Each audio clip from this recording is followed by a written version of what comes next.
गरीब लड़की की दर्द भरी कहानी। एक गांव में एक साहूकार अपने परिवार के साथ रहता था।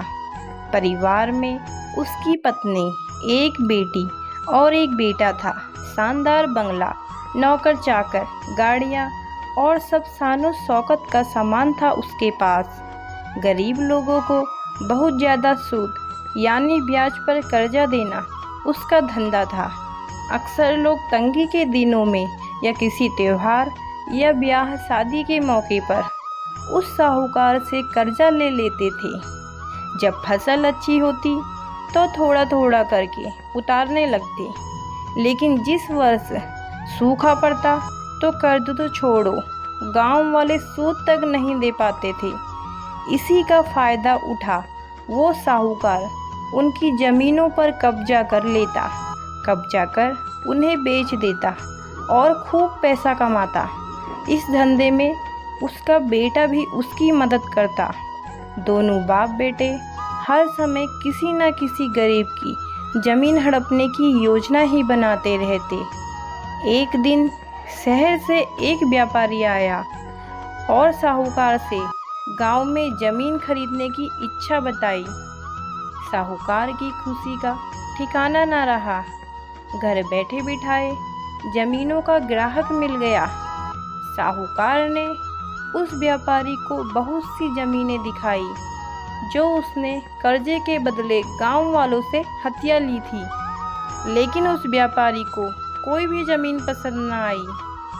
गांव में घूमते हुए व्यापारी को एक ज़मीन का टुकड़ा पसंद आया। उसने साहूकार से उस ज़मीन के बारे में पूछा तो साहूकार सोच में डूब गया। असल में वह ज़मीन तो एक बिन माँ बाप की लड़की की थी जो वहाँ पर रहती थी। उस लड़की के माँ बाप ने साहूकार से 20,000 रुपये कर्ज लिया था, मगर उसे चुकाने से पहले ही उनकी मृत्यु हो गई। बेसहारा लड़की की हालत देख गांव की पंचायत ने साहूकार से उस ज़मीन पर कब्जा न करने को कहा। भला पंचायत की बात कैसे टाल सकता था साहूकार, मगर दिल में हमेशा ही उस ज़मीन पर कब्जा करने की बात सोचता रहता था। आज व्यापारी की इच्छा सुन उसका लालच बाहर आ गया था और उसने ज़मीन पर कब्जे का मन बना लिया।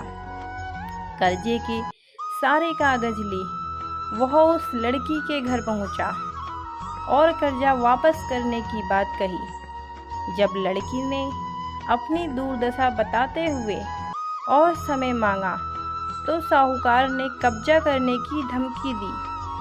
कब्जे की धमकी सुन वह लड़की पंचायत के मुखिया के पास गई और उसकी ज़मीन को बचाने की दुहाई लगाई।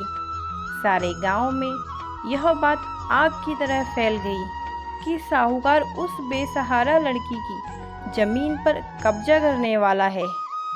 यह बात उड़ते उड़ते साहूकार की बेटी के कान में पड़ी। अपने पिता के लालच की बात सुन उसके मन में बहुत दुख हुआ। उसने अपने पिता से इस बारे में बात करने की कोशिश की, लेकिन साहूकार को तो सिर्फ बहुत बड़ा मुनाफा ही दिख रहा था। उसे बेसहारा लड़की की दुर्दशा या अपनी बेटी की निवेदन का कोई असर न हुआ और उसने उस ज़मीन पर कब्जे का ऐलान कर दिया। साहूकार की बेटी ने भी जिद ही पकड़ ली कि उस लड़की की ज़मीन पर कब्जा न होने देगी, पर अपनी एक न चलती देख उसके दिमाग में एक योजना सूझी। अगले दिन सुबह सुबह वह बेसहारा लड़की और उसके साथ 2 लोग साहूकार के घर पहुँचे और कर्ज की 5,000 की किस्त दे दी। साथ में यह भी कहा कि 3-4 महीनों में कर्ज के बाकी रुपये भी उन्हें मिल जाएंगे। रुपया देने के बाद रसीद ले सब चले गए। चूँकि अब किस्त मिल गई थी, इसलिए पंचायत ने भी कब्जा नहीं करने दिया। साहूकार बहुत परेशान था कि आखिर उस लड़की के पास इतना सारा रुपया कहाँ से आया। कल तक तो वह दाने दाने को तरसती थी। और आज 5,000 रुपया दे गई। कुछ भी न समझ आने पर उसने गांव वालों से भी पूछताछ की, लेकिन कोई भी रुपयों के बारे में नहीं जानता था। कुछ दिनों बाद वह लड़की फिर 2 गांव वालों के साथ आई और कर्ज की बाकी रकम, चुका रसीद और कर्ज के सारे कागज ले लिए। साहूकार परेशान हो गया कि आखिर इस लड़की के पास इतना धन आया कहाँ से। इस तरह कुछ दिन और बीत गए। एक दिन साहूकार को खबर मिली कि उस बेसहारा लड़की ने अपनी जमीन बेच दी है। कुछ कर तो सकता नहीं था, लेकिन उत्सुकतावश जाकर देखा तो चौंक गया। जमीन पर एक बोर्ड लगा था। उस बोर्ड पर जमीन के मालिक का नाम देख साहूकार की मानो सांसें रुक गई हों। मालिक के नाम के आगे लिखा था उसकी अपनी बेटी और उस लड़की का नाम। वह दौड़ा हुआ घर गया और बेटी से पूछा कि यह क्या तमाशा है। तब उसकी बेटी ने उसे बताया कि उस गरीब लड़की की मदद के लिए उसने अपने सारे गहने बेच डाले ताकि उसकी ज़मीन आपके कब्जे से बच सके।